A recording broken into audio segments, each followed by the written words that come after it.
बहुत मुबारकबाद हो, क्योंकि ये जीत इमरान खान की नहीं, आपकी नहीं, मेरी नहीं, ये पूरी कौम की जीत है। करप्शन के जरिए पैसा कमाया गया, मनी लॉन्ड्रिंग की गई और नैब से क्लीन चिट ली गई, जो आज के ब्लैक चिट में तब्दील हो गई है। सुप्रीम कोर्ट ने जो फैसला दिया है उसमें उन्होंने वाजा किया है कि ये जो 50 करोड़ तक करप्शन जायज करार दी गई थी उसको खत्म किया जाता है। बर्डन ऑफ प्रूफ जो है वो नैब पे था, जो कि बहाल किया गया है कि जो बंदा करप्शन करेगा वो बताएगा। और साथ साथ जो मकसूद चपरासी और दूसरे अकाउंट उनके हवाले से ये जो अमेंडमेंट्स की गई थी वो भी बहाल की गई हैं। जो 7 दिन के अंदर अंदर सुप्रीम कोर्ट ने वाजा कहा है कि तमाम जो रेफरेंस डिस्पोज ऑफ किए गए, वापस भिजवाए गए, तमाम को जो है बहाल किया जाए और उसी जगह से ये शुरू होगी। इसके अंदर मैं बताऊं कि सेक्शन 4, 5, 9, 14 और 23 में अमेंडमेंट्स की गई थी। तमाम तरमीम जो हैं वो खत्म कर दी गई हैं। ये था कि तमाम केसेस जो हैं वो खत्म करवाए जाएं।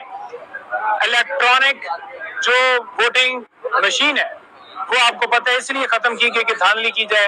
आपको पता है कि ओवरसीज जो पाकिस्तानी है वो 99% उन्होंने खान साहब को वोट देना है, तो उनका वोट जो कि इन्होंने की ताकि इनके केसेस खत्म किए जाएं और ये आके इस मुल्क के ऊपर दोबारा बैठ के उसी तरीके से पैसे कमाएं।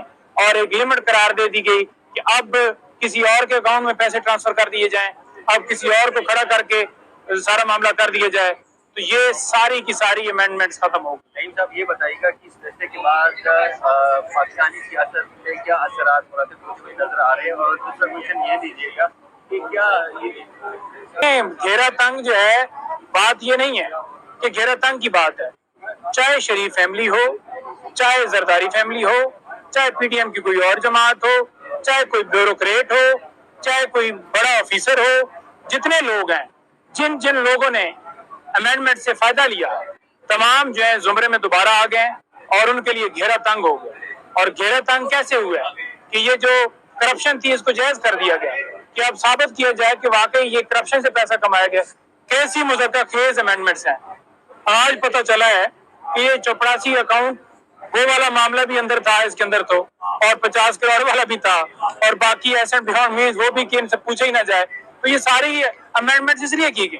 खान साहब के ऊपर जो फायदा कहते हैं, कैसे खान साहब को फायदा है? बात यह है कि जो उनके ऊपर केसेस बनाए गए हैं वो तो हैं 50 करोड़ से नीचे के, तो फायदा तो उनके लिए नहीं है, क्योंकि उनके ऊपर जो केसेस बनाए गए वो 50 करोड़ वो तो इसके अंदर आते हैं।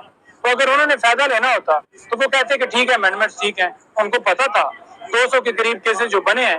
जब हुकूमत खत्म हुई, हमारी पहली मीटिंग हुई, खान साहब ने कहा कि अब ये लीगल जंग है और लीगल के साथ साथ सियासी जंग भी है और ये मेरे ऊपर केसेस बनाएंगे। उनको पता था कि केसेस ऐसे बनाएंगे जो कि समझ से बाहर हों। आपको ये भी पता